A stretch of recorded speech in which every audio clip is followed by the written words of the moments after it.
Bonjour à tous, bon ben il est 7h30, voilà, je quitte le grand séminaire et nous allons nous diriger toujours au Puy-en-Velay. Voilà, juste au-dessus vous verrez l'étoile du Berger, juste au-dessus de moi, voilà, donc qui est bien lumineuse et le soleil se lève tranquillement. Donc je vous dis bonne journée à tous et à tout à l'heure.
Bon ben, on va arriver à Polignac. Ce que vous voyez tout au-dessus là, c'est la forteresse de Polignac. Je sais pas s'il y aura 3 explications, j'essaierai d'en trouver dans mon bouquin. Je vais aller voir, je vais rentrer dans la ville, j'ai vu qu'il y avait une boulangerie. Donc je vais m'arrêter à la boulangerie et à tout à l'heure dans le village.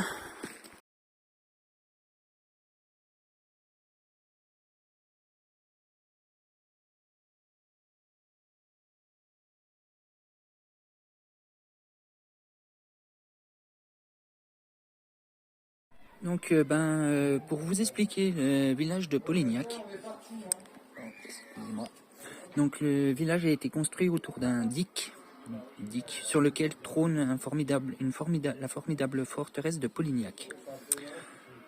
La plateforme volcanique sur laquelle a été construite le château impressionne par son étendue de près de 3 hectares, autant que par sa position surplombant le bassin du Puy.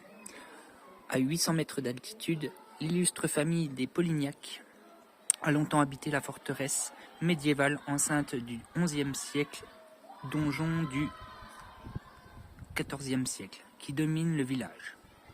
Le château féodal, dont ne subsiste aujourd'hui que l'enceinte crénelée d'une circonférence de 800 mètres à la tour, et la tour carrée fut à la fois une installation défensive et un lieu de vie. L'église que vous avez vue tout à l'heure, que je vous ai montré en photo, est l'église paroissiale Saint-Martin du XIe siècle. Fut l'église d'un des prieurés de l'abbaye de Pébrac,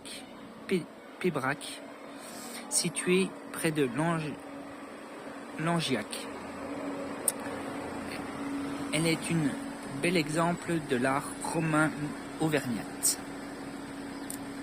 Donc voilà, j'ai regardé sur mon bouquin et voilà ce qu'ils disent sur le village de Polignac. Excusez-moi, il y a un peu de bruit, il y a des voitures. Je suis dans un bar en train de boire un petit café, voilà. Et après je vais reprendre ma route. Je me suis arrêté à la boulangerie, me prendre 2-3 croissants.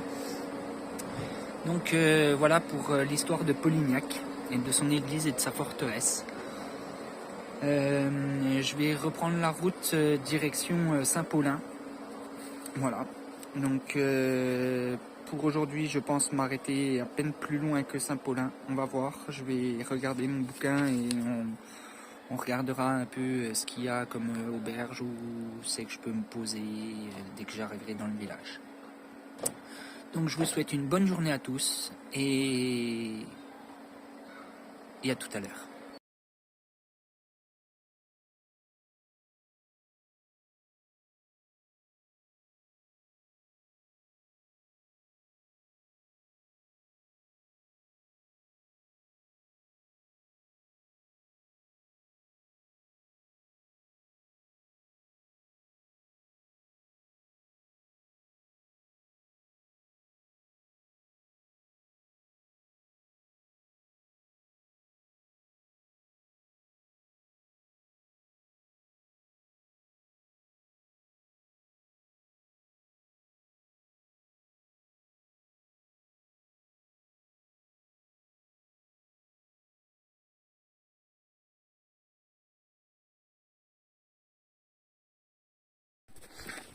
maintenant, il est 14h35. Je me dirige vers Saint-Paulien, là, je devrais arriver dans quelques minutes, là. Ouais, il y a quelques maisons qui sont dans le fond, là. Ils sont pas encore tout à fait dans le centre-ville, mais je devrais pas tarder à arriver.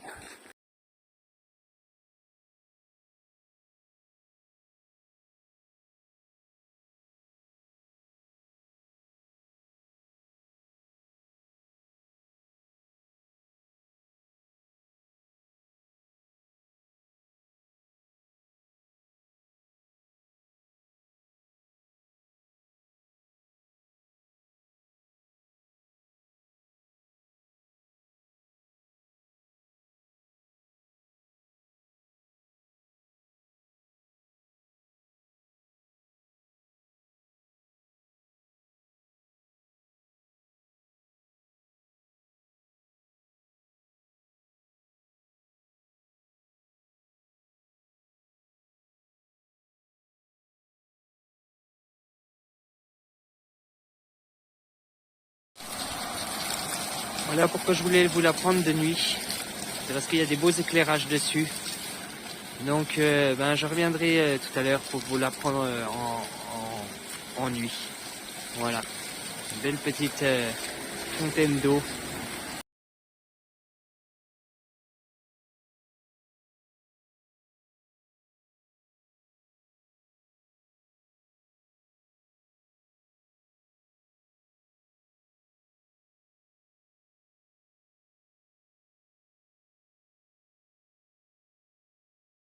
Donc voilà, ce matin je suis parti du Puy-en-Velay. Voilà, j'ai tracé jusqu'à Polignac, qui est juste là.